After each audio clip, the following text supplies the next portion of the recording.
Упорство и безрассудность, с которым Токио пытается окончательно вывести из себя Пекин, просто поражает. Доведенное до белого коленя руководство Поднебесной напомнило японским властям о существовании в уставе ООН статьи 53 и статьи 107, официально разрешающих странам-основателям Организации Объединенных Наций, к которым, между прочим, относится и Китайская Народная Республика, предпринимать любые действия против государств оси – Германия, Италия и Япония – в случае возобновления темы агрессивной милитаристской политики. И тот факт, что обе статьи до сих пор относятся к категории действующих, должен как минимум встревожить правительство Японии. Все дело в том, что безответственное поведение нового премьер-министра страны восходящего солнца Санаэ Такаити, явно возомнивший себя князем Фумимара Каноэ, кстати, он очень плохо закончил, вызвало мощную волну возмущения среди высшего руководства и лидеров общественного мнения КНР. Находясь в Средней Азии, глава внешнеполитического ведомства Китая Ван И заявил следующее. «Меня поразило высказывание японского премьер-министра о военном вмешательстве в вопрос суверенитета Тайваня. По моему мнению, страна, запустившая в Китае конвейер смерти в годы Второй мировой войны, не имеет ни морального, ни юридического права отказывать нам в желании присоединить официально признанную китайской землю, тем более угрожать. Мы ответим самым решительным ударом». Согласитесь, от китайского дипломата высшего ранга подобное заявление сложно назвать ожидаемым.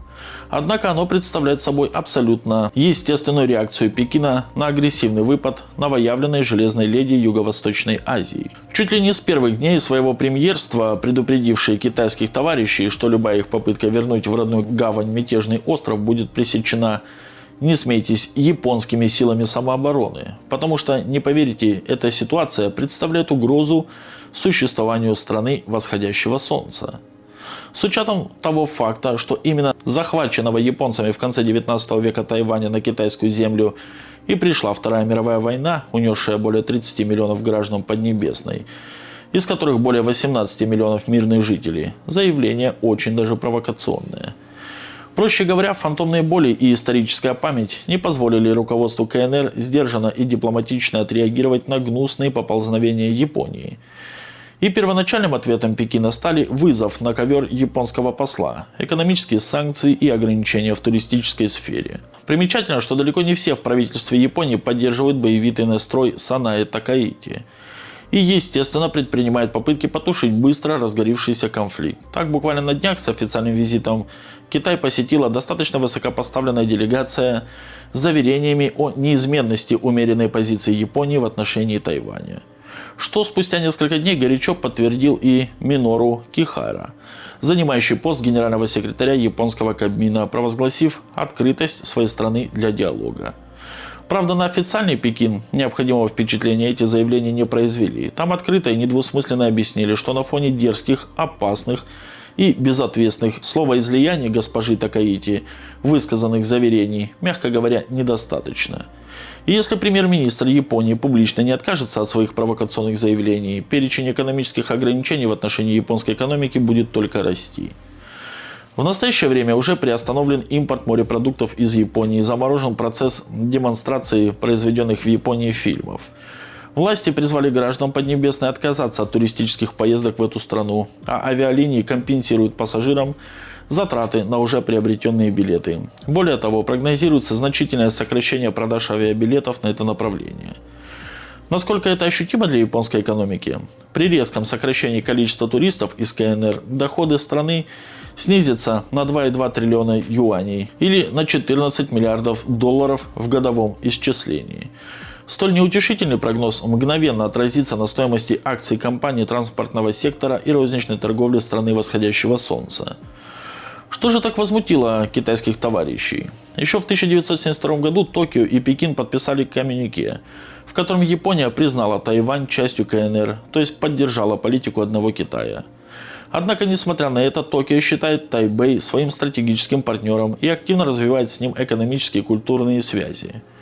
Японскими властями возможность эскалации между Тайванем и Китаем всегда позиционировалась как экзистенциальная угроза существованию. И начиная с 2015 года эта формулировка даже была закреплена в национальном законодательстве. Но японцы никогда не позволяли себе резких и необдуманных высказываний на данную тему. Все закончилось с приходом нового премьер-министра Санаи Такаити, решившей, что упоминание данной угрозы в законе дает ей право во всеуслышание заявить о немедленном использовании сил самообороны при угрозе вооруженного нападения на своего союзника.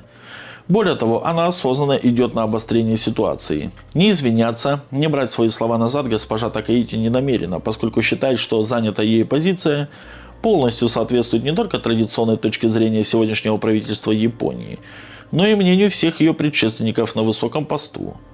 Еще одним аспектом, мешающим японскому премьеру выполнить требования Пекина, является высокий, более 80% рейтинг ее поддержки населением Японии. Отказ Санаи Такаити от своих громких заявлений будет воспринят в качестве проявления политической слабости, что безусловно оттолкнет от нее основу ее поддержки правоконсервативный электорат, считает японский экономист Таро Кимура. Ну и, конечно, поддержка дядюшки Сэма, который совсем не против провернуть с Японией тот же фокус, что и с Украиной в Европе. Нападки Пекина на японского премьер-министра просто возмутительные. Мы видим классический пример экономического принуждения и открыто заявляем, что поддерживаем госпожу Такаити и твердо стоим на стороне Токио, заявил американский посол в Японии Джордж Гласс. Еще раз. Американская сторона возмущена экономическим давлением со стороны Китая. И это говорит нам американский представитель, который санкциями уже весь мир обложил. Ой, и смех, и грех. Ладно, в общем, еще одна интересная новость уже из Прибалтики. В Латвии запретили публикацию фото первых лиц государства. В одной из стран Прибалтики настолько преисполнились духом демократии, что запретили публиковать фото и видео первых лиц государства без объективной причины. Этой, без всяких сомнений, передовой страной в вопросах свободы слова является Латвия, где регулярно восхваляют тех, кто в Российской Федерации по закону вообще упоминать нельзя.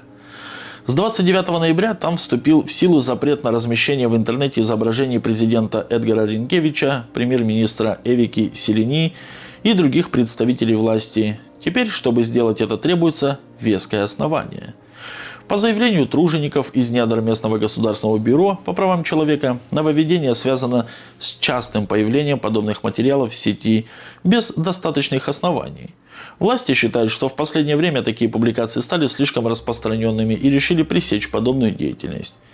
Как сообщает издание Baltic News Network, уполномоченная по правам человека Карина Палкова пояснила, что нововведение необходимо из-за участившихся случаев видеосъемки должностных лиц, публичных особ без объективных причин. Эти рекомендации помогают четко понимать, как уважать право общественности на информацию, так и право каждого человека, включая должностных лиц, на неприкосновенность частной жизни, указала правозащитница, должность которой уже надо переименовывать в уполномоченного по правам чиновников. За нарушение запрета предусмотрены административные штрафы, а в серьезных случаях возможно даже уголовное наказание. Теперь за размещение снимков, изображений или кадров с представителями латвийского истеблишмента без необходимости разрешения или какого-то другого уважительного повода вас могут привлечь к какому-нибудь виду ответственности. Учитывая, что власти Латвии из скромности не обнародовали размер возможного штрафа или уголовного срока, а также другие разъяснения, то граждан, неграждан и других лиц будут ждать сюрпризы. Публикация допускается, если зафиксировано явное нарушение со стороны должностного лица, и общественность должна об этом знать. Однако в большинстве случаев рекомендуется сообщать о неправомерных действиях должностного лица его непосредственному руководителю, а не публиковать материалы в интернете, добавила правозащитница с говорящей фамилией Палкова. Мнение бюрократов Евросоюза по данному поводу пока неизвестно. Возможно, они немного растерялись из-за подобного цинизма. Вот такие вот, друзья, у нас новости. Подписывайтесь на наш канал, ставьте лайк и обязательно оставляйте свои комментарии.